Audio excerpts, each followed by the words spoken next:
κύριος Τόμας Kolster, που είναι μαζί μας, τον καλώ στο βήμα και θα πάρω τη θέση μου για να τον ακούσω. Welcome. Thank you. The floor is yours. Kalispera.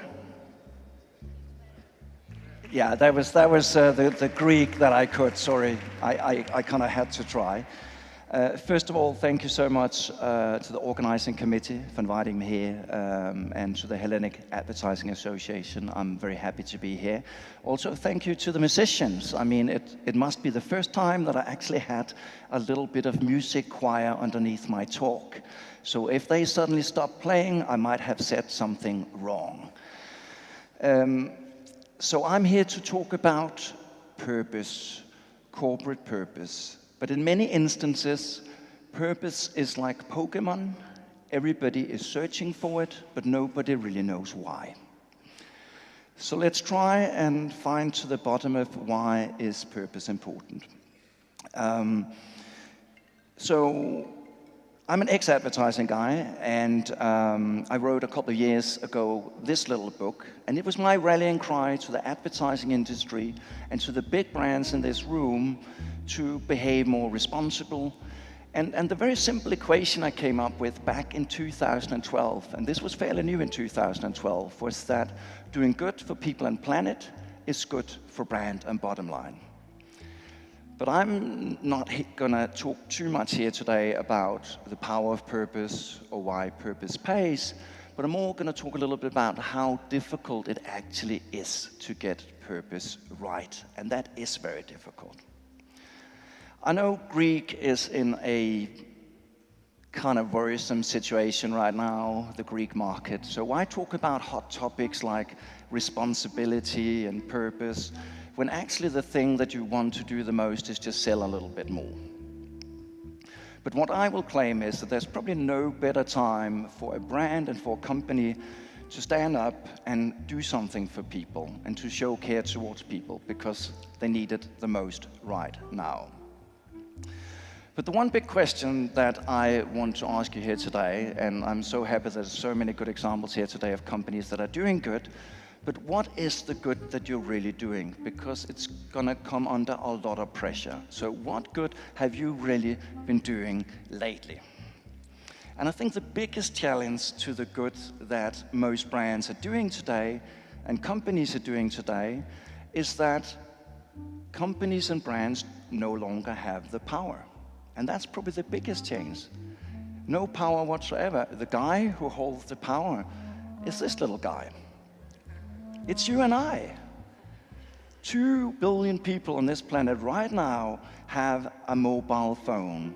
And if you think about how much content you produce on a daily basis, how many pictures you took out there when you saw the beautiful venue, you communicate more heavily than any brand. If I look at my brother's oldest sister, her little Instagram account is so meticulous. She only takes pictures of cakes. She's more clever than most marketeers. So we need to face this. I'm actually going to promise you 3 things in this presentation. We had babies, we're also going to have puppies, and sorry, we're also going to have sex. It is a presentation about advertising, so sorry, okay? So these days, a lot of brands want to talk about all the good stuff they're doing. So brands that want to talk about female empowerment, and it got its own word, femvertising, so I'm not the only one who invents words like goodvertising. Or this little word, gayvertising, so more and more brands speaking up for the good that they do in the world. And when I wrote my book back then, my reason for brands doing this was quite simple.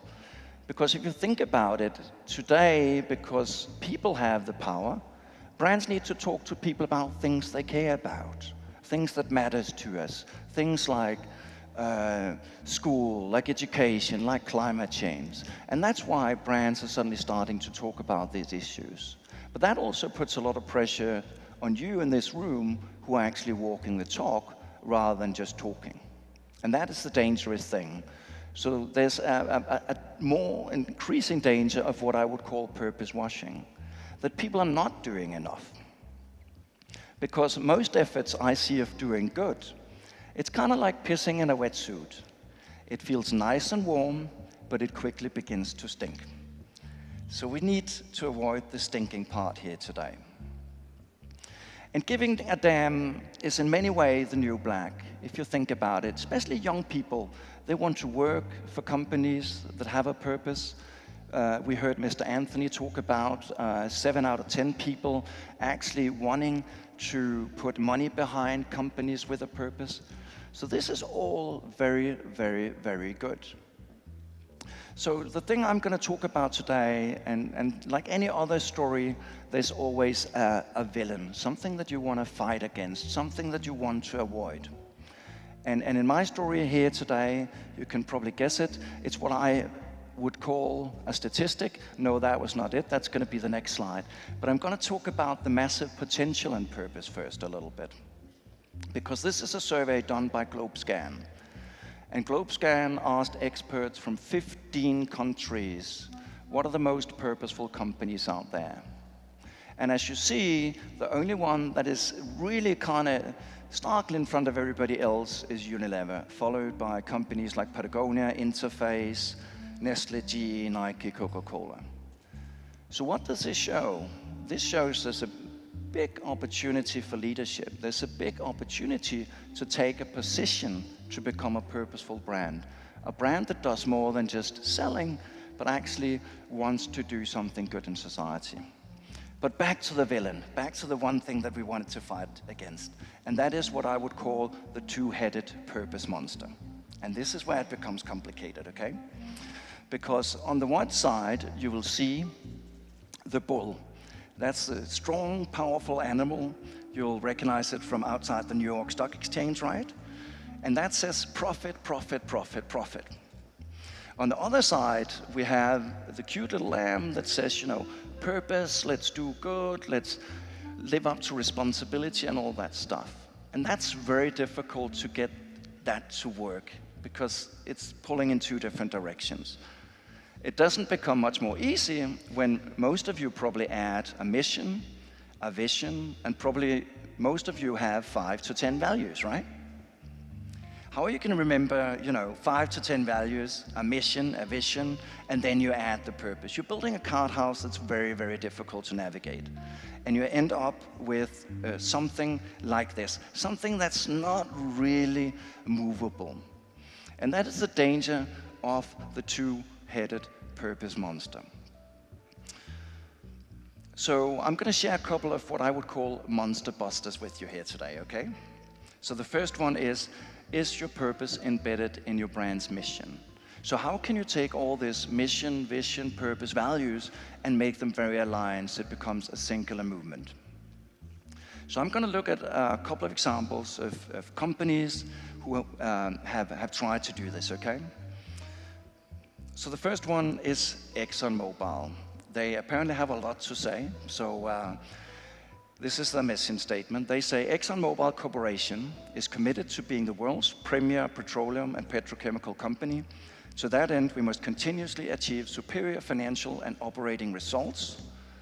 So that was the bull talking, right? The powerful animal. And then we have the cute little lamb saying, while adhering to the highest standards of business conduct.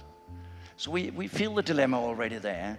And for those of you who know ExxonMobil and unfortunately how they've been doing in press lately, not super well, sued by the New York state attorney for lying about climate change. So when you don't get these things right, something doesn't work between that bull and that little lamb. Those two heads are not talking well together.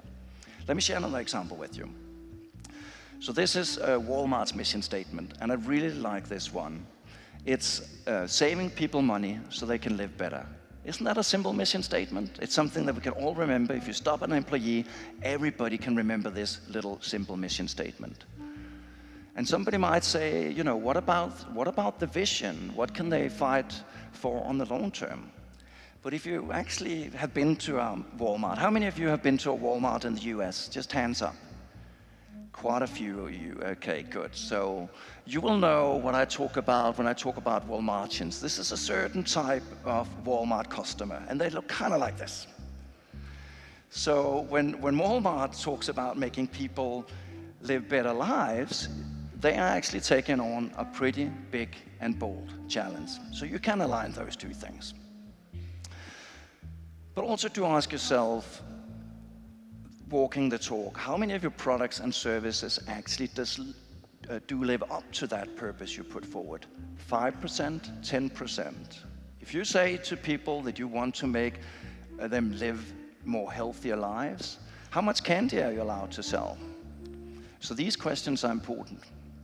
One of the brands, now we had Unilever up there, one of the brands that Unilever have in their portfolio is Axe. You all know Axe, right? At least the men does. When I was a teenager, I wore Axe Marine. So the AdWords were all about, this is the sex part, the more you spray, the more you get. And I believed that idea when I was a teenage guy. Women didn't show up that well. Got a little bit disappointed about that advertising slogan. But if you're Paul Polman, the CEO of Unilever, you could ask yourself, how well does Axe fit into that portfolio? And he has, over the last 3 years, done a tremendous effort in turning that brand around and talking about things like peace, talking about things like male suicide, some pretty heavy topics. So a last little example from a mission statement, and I'll see how many of you can guess this one. They have a lot on heart here as well. It is our goal to continue to synergistically initiate high standards in information in order to continue to assertively revolutionize timely technology for the high standards. Anybody know that company? Nobody? Nope. You know why? Because it doesn't exist. It's made by the mission statement generator. So if you're not sincere about this thing, save a lot of money consultants, save a lot of money on CSR consultants and advertising agencies, because you can put all the words in here and you're gonna have a beautiful, beautiful mission statement, okay? Very easy. But now I introduced the two-headed monster. Let's kind of look at some of the monsters that you will be able to find out there, and you might recognize quite a few of them. So this is the first monster. This is probably one of the most common monsters you'll find out there. The one head is a little bit bigger than the other, so, you know, kind of like the Exxon one. The profit head is talking a little bit louder than the cute little purpose one. So I'm sure that quite a few of you know this particular monster. But let's talk about another monster, and as you see, these are all from storytelling. Dr. Jekyll and Mr. Hyde. So you say something good in the light of day, but during the night, something else happens. So a very classic two-headed monster, right? And probably the best example, and I can say this because I had Volkswagen in my book, is of course Volkswagen. I think a lot of us at that time had high expectation and probably would have put Volkswagen up as a purposeful brand and somebody who would be looking up to. But something happened. So beware of the Dr. Jekyll and Mr. Hyde. There's another two-headed monster that's very common where I come from, in Scandinavia, because people are very modest and they don't want to talk about all the good stuff they're doing for society. So they tend to keep quiet. But the problem is when they keep quiet, they're doing a lot of stuff. Most of the time they're doing a lot of stuff. But when they keep quiet, somebody else talks about it. And what happens is suddenly that company feel, oh, but somebody's taking all the limelight, you know, customers are going that way, the young people want to work for that company, and they suddenly come out and they talk about a lot of stuff. And that is the Clark Kent and Superman one, this one. So it can also be a danger to keep quiet too long and then suddenly come out and talk about all the good stuff. So we should have another monster buster actually. Does your brand leave a positive impact or just a positive impression? And this is a very important one. What is it in fact that you're doing? What is it that you can prove that you're doing to society to make a difference? So the puppy, I promised you a puppy, right? We had the baby, we had the sex, we had the puppy now, good. So when we talk about doing good, it often ends up with being kicking the puppy a little bit less, okay? So you say 10% recycled or 10% less waste or 5% less waste, but essentially you're still kicking the puppy. You're just kicking the puppy a little bit less. So you're still not really that good. And the thing that's happening right now within purpose, and especially in a global perspective, is that these things are moving tremendously fast. So one of the concepts are not about minimizing impact and the negative impact you have, but actually giving back to society. And one of them is Ian Cheshire. He's not with Kingfisher anymore, but he talks about net positive, that a company actually, in their case, actually plant more trees than they use. So they want to make up for all the stuff they do. Another example could be P&G. They have just launched their Head and Shoulders packaging made out of beach plastics in France. So actually cleaning some of the damage you have done. So this is not just about kicking the puppy a little bit less. This is actually about stopping kicking that puppy at all. So why is it like that? And I guess that why we think Homer Simpson is such a funny character is because we identify with him. And I think most of us actually feel like two-headed purpose monsters, don't we? I mean, we know we should recycle more, we should be bicycling more. And essentially, it's not weird that that behavior goes into companies, because companies are just, 1,000 people working together towards that purpose or mission, vision, values, right? So when you go down in the supermarket and you see those jeans on sale and it's only like €5, and the little angel says, that's a bargain, you should take it. And the little good guy says, there's something up. But you take the pants because it's €5 and somebody else is gonna pay that high price, right? Again, the two-headed purpose monster is on play, right? So where are these things heading, and where is purpose heading? And I think it's developing quite quickly. I don't know how many of you recognize this guy. No? It's Mr. Schultz, and he's the CEO of Starbucks. And he's on Time magazine because all of the good stuff he's doing for the US. Education, veterans, a lot of that good stuff. I mean, Trump, he was happy to be on Time magazine. I just don't think he got the concept of Time magazine. You can both be on Time magazine for doing good stuff and bad stuff. Hitler was on Time magazine, right? But don't tell Mr. Trump. But Howard Schultz was actually on Time magazine for doing a lot of good stuff. And Starbucks is one of the companies that you traditionally would talk about as a very purposeful company. But we talked about impression and impact and really being very honest about what is the true impact of this company. And the problem is right now that a lot of people question Starbucks because Starbucks pay as little tax as an Austrian sausage stall. Or in the UK, the same as one plumber. Talk a big, big coffee chain. But what is even more challenging to this is the new generation, the young people. And the young people think differently about this. And one of them come from my neighboring country, Sweden. Her name is Marie Delacroix, and she actually wanted a job in Starbucks because she believed in the purpose of Starbucks. So she went in there, and she got rejected because she got blue hair. So you can be, blue, black, yellow, but blue hair, that's not okay in Starbucks.